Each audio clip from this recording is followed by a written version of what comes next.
Belum lama ini Kabupaten Maibrat, Papua Barat Daya heboh di media karena diklaim dikuasai Komandan Tentara Pembebasan Nasional Papua Barat, Arnoldus Yancen Kojo.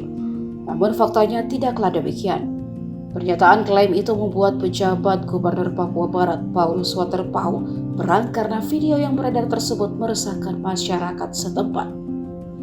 Untuk itu, mantan Kapolda Papua tersebut menantang Kapolda Papua Barat dan Pangdam 18 Kasuari untuk menangkap Arnoldus Yancen Kojo di Kabupaten Maibrat. Menurut Waterpauw, jika warga sipil hanya dikejar, berkelahi dan dipukul, semua itu wajar-wajar saja. Tapi kalau sudah lebih dari kata sadis, itu biadab namanya. Lantas siapa Paulus Waterpauw? Sebelum menjabat sebagai Gubernur Papua Barat, Paulus Waterpauw menduduki jabatan sebagai Kepala Badan Intelijen dan Keamanan Kaba Intelkam Polri. Saat menjabat Kaba Intelkam, itulah Paulus baru berpangkat Komjen alias Jenderal berbintang 3 Polri. Ia juga pernah menjabat sebagai Kapolda Papua pada 2019.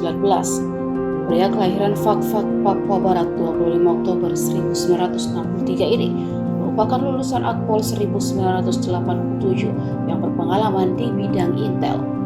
Ia pun mengawali karirnya dari bawah.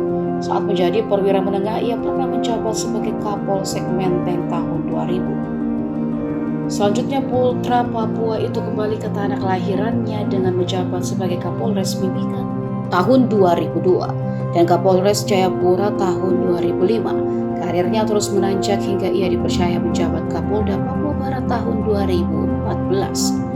Paulus 2 kali menjabat sebagai Kapolda Papua, yaitu pada 2015 dan 2019. Sementara itu pada 2017 ia sempat menjabat sebagai Kapolda Sumatera Utara. Kemudian pada 2018 Paulus pernah menjabat sebagai analis kebijakan umum bidang Sespim di Sespim Lemdiklat Polri.